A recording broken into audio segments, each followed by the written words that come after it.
धातु समाकीर्णं नदीदर्दुरसंयुतं विविधैर्वृक्षखण्डैश्च चारुचित्रलतायुतं नानाविहगसंघुष्टं मयूरवर्णादितं। यहाँ नाना प्रकार के धातुओं की खानें हैं। पास ही नदी बहती है, उसमें रहने वाले मेंढक यहाँ भी उछलते कूदते चले आते हैं। नाना प्रकार के वृक्ष समूह इसकी शोभा बढ़ाते हैं। सुंदर और विचित्र लताओं से यह शैल शिखर हरा भरा दिखाई देता है। भांति भांति के पक्षी यहाँ चहक रहे हैं तथा सुंदर मोरों की मीठी बोली गूंज रही है। मालती कुंद गुल्मैश्च सिंधुवारैः शिरीषकैः कदम्बार्जुन सर्जैश्च पुष्पितैरूपशोभितम्। मालती और कुंद की झाड़ियाँ सिंधुवार, शिरीष, कदम्ब, अर्जुन और सर्ज के फूले हुए वृक्ष स्थान की शोभा बढ़ा रहे हैं। इयं च नलिनी रम्या फुल्ल पंकज मंडिता नाति दूरे गुहाया नौ भविष्यति नृपात्मज। राजकुमार, यह पुष्करिणी खिले हुए कमलों से अलंकृत हो बड़ी रमणीय दिखाई देती है। यह हम लोगों की गुफा से अधिक दूर नहीं होगी। प्रागुदक प्रवणे देशे गुहा साधु भविष्यति पश्चात चैवोन्नता सौम्य निवातेयं भविष्यति। सौम्य, यहाँ का स्थान ईशान कोण की ओर से नीचा है, अतः यहाँ यह गुफा हमारे निवास के लिए बहुत अच्छी रहेगी। पश्चिम दक्षिण के कोण की ओर से ऊंची यह गुफा हवा और वर्षा से बचाने के लिए अच्छी होगी। गुहाद्वारे च सौमित्रे शिला समतला शिवा कृष्णा चैव वायता चैव भिन्नांजनचयोपमा। सुमित्रा नंदन, इस गुफा के द्वार पर समतल शिला है जो बाहर बैठने के लिए सुविधाजनक होने के कारण सुखदायिनी है। ये लंबी चौड़ी होने के साथ ही खान से कटकर निकाले हुए कोयलों की राशि के समान काली है। गिरिशृंगमिदं तात पश्य चोत्तरतः शुभम भिनांचन चयाकारम ओम भरध धरमिवोदितम। ताती, देखो इस सुंदर पर्वत शिखर उत्तर की ओर से कटे हुए कोयलों की राशि तथा घुमड़े हुए मेघों की घटा के समान काला दिखाई देता है। दक्षिणस्यामपि दिशि स्थितं श्वेतमिवांबरं कैलास शिखर प्रख्यम नाना धातु विराजितम। इसी तरह दक्षिण दिशा में भी इसका जो शिखर है वह श्वेत वस्त्र और कैलाश श्रृंग के समान श्वेत दिखाई देता है। नाना प्रकार की धातुएं उसकी शोभा बढ़ाती हैं। प्राचीन वाहिनीं चैव नदीं भृशमकर्दमां गुहायाः परतः पश्य त्रिकूटे जाह्नवीमिव।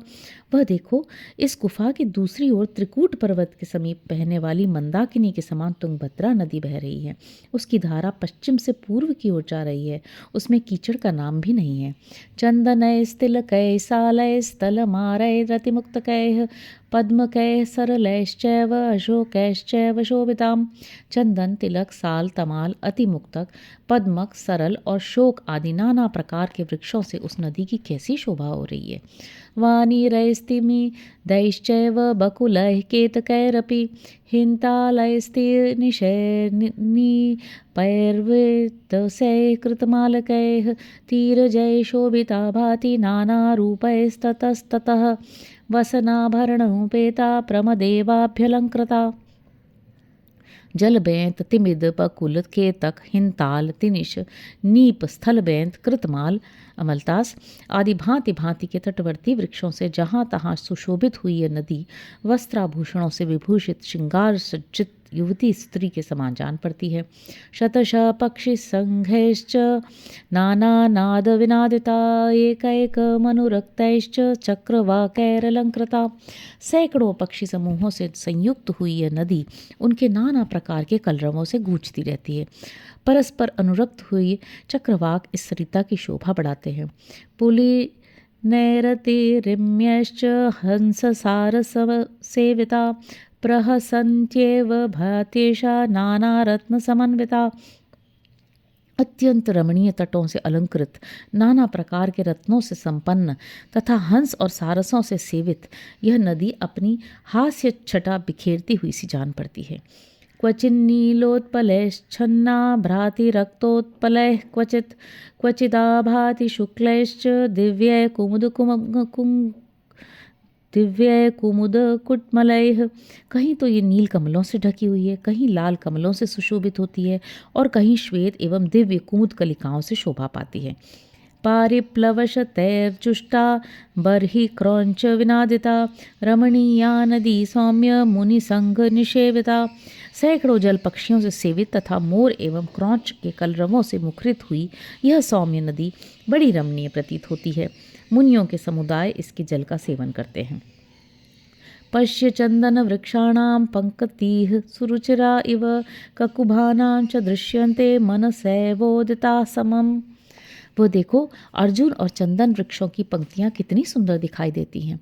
मालूम होता है ये मन के संकल्प के साथ ही प्रकट हो गई हैं। अहो सुरमणीयोऽयं देश शत्रुनिषूदन दृढ़ं रंस्याव सौमित्रे साध्वत्र निवसावहे। शत्रुसूदन सुमित्रा कुमार, यह स्थान अत्यंत रमणीय और अद्भुत है। यहाँ हम लोगों का मन खूब लगेगा, अतः यहीं रहना ठीक होगा। इतश्च नातिदूरे सा किष्किन्धा चित्रकानना सुग्रीवस्य पुरी रम्या भविष्यति नृपात्मज। राजकुमार, विचित्र काननों से सुशोभित सुग्रीव की रमणीय किष्किंधापुरी भी यहाँ से अधिक दूर नहीं होगी। गीतवादित्र निर्घोष श्रूयते जयतां वर नदतां वानराणां च मृदंगांडबरे सह। विजयी वीरों में श्रेष्ठ लक्ष्मण मृदंग की मधुर ध्वनि के साथ गरजते हुए वानरों के गीत और वाद्य का गंभीर घोष यहाँ से सुनाई देता है। लब्ध्वा भार्यां कपिवरः प्राप्य राज्यं सुहृद्वृतः ध्रुवं नंदति सुग्रीव संप्राप्य महतीं श्रियं।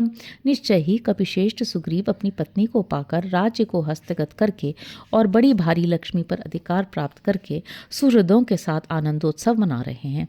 इत्युक्त्वान्यवसत् तत्र राघव सह लक्ष्मणः बहुदृश्यदरी कुंजे तस्मिन् प्रस्रवणे गिरौ। ऐसा कहकर श्री रामचंद्र जी लक्ष्मण के साथ उस प्रस्रवण पर्वत पर, जहाँ बहुत सी कंदराओं और कुंजों के दर्शन होते थे, निवास करने लगे।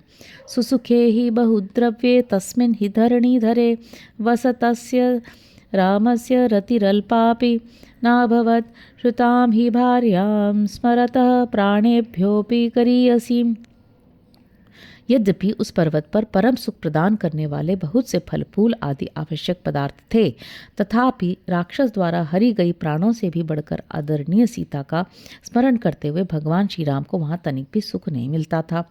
उदयाभ्युदितं दृष्ट्वा शशांकं च विशेषतः आविवेश नतं निद्रा निशासु शयनं गतम्। विशेषतः उदयाचल पर उदित हुए चंद्रदेव का दर्शन करके रात में शैया पर लेट जाने पर भी उन्हें नींद नहीं आती थी।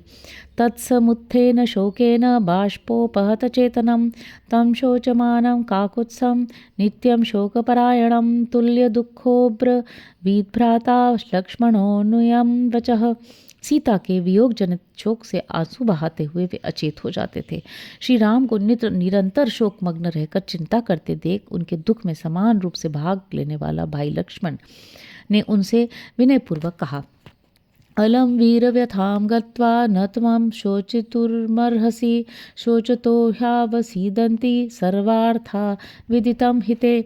वीर, इस प्रकार व्यथित होने से कोई लाभ नहीं है, अतः आपको शोक नहीं करना चाहिए, क्योंकि शोक करने वाले पुरुष के सभी मनोरथ नष्ट हो जाते हैं। ये बात आपसे छिपी नहीं है। भवान क्रियापरो लोके भवान देवपरायणः आस्तिको धर्मशीलश्च व्यवसायी च राघव। रघुनंदन, आप जगत में कर्मठ वीर तथा देवताओं का समादर करने वाले हैं, आस्तिक धर्मात्मा और उद्योगी हैं। न ह्यव्यवसितः शत्रुं राक्षसं तं विशेषतः समर्थस्वं रणे हन्तुं विक्रमे जिह्वकारणम्। यदि आप शोकवश उद्यम छोड़ बैठते हैं तो पराक्रम के स्थान स्वरूप समरांगण में कुटिल धर्म कर्म करने वाले उस शत्रु का, जो विशेषतः राक्षस है, वध करने में समर्थ न हो सकेंगे। समुन्मूलय शोकं त्वं व्यवसायं स्थिरीकुरु ततः सपरिवारं तं राक्षसं हन्तुमर्हसि। अतः आप अपने शोक को जड़ से उखाड़ फेंकिए और उद्योग के विचार को सुस्थिर कीजिए, तभी आप परिवार सहित उस राक्षस का विनाश कर सकते हैं। पृथिवीमपि काकुत्स ससागरवनाचलां परिवर्तयितुं शक्तः किं पुनस्तं हि रावणम्। काकुत्स, आप तो समुद्र, वन और पर्वतों सहित समूची पृथ्वी को भी उलट सकते हैं, फिर उस रावण का संहार करना आपके लिए कौन बड़ी बात है। शरत कालं प्रतीक्षस्व प्रावट कालोऽयमागतः ततः स राष्ट्रं सगणं रावणं तं वधिष्यसि। यह वर्षा काल आ गया है, अब शरद ऋतु की प्रतीक्षा कीजिए, फिर राज्य और सेना सहित रावण का वध कीजिएगा। अहम तु खलु ते वीर्यं सुप्तं प्रतिबोधये दीप्तैराहुतिभिः काले भस्मच्छन्नमिवानलम्। जैसे राख में छिपी हुई आग को हवन काल में आहुतियों द्वारा प्रज्वलित किया जाता है, उसी प्रकार मैं आपके सोए हुए पराक्रम को जगा रहा हूँ, भूले हुए बल विक्रम की याद दिला रहा हूँ। लक्ष्मणस्य हि तद्वाक्यं प्रतिपूज्य हितं शुभं राघव सुहृदं स्निग्धमिदं वचनमब्रवीत्। लक्ष्मण के इस शुभ एवं हितकर वचन की सराहना करके श्री रघुनाथ जी ने अपने स्नेही सुहृद सुमित्रा कुमार से इस प्रकार कहा।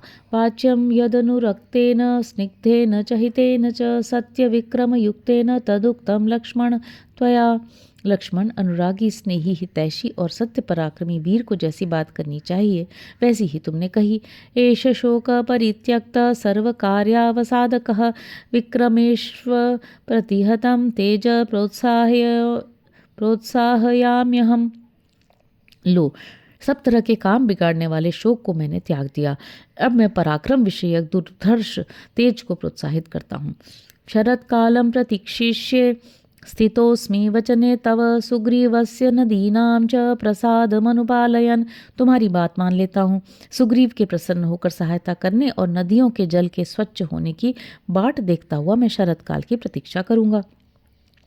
उपकारेण वीरस्तु प्रतिकारेण युज्यते अकृतज्ञो प्रतिकृतो हन्ति सत्ववता मनः।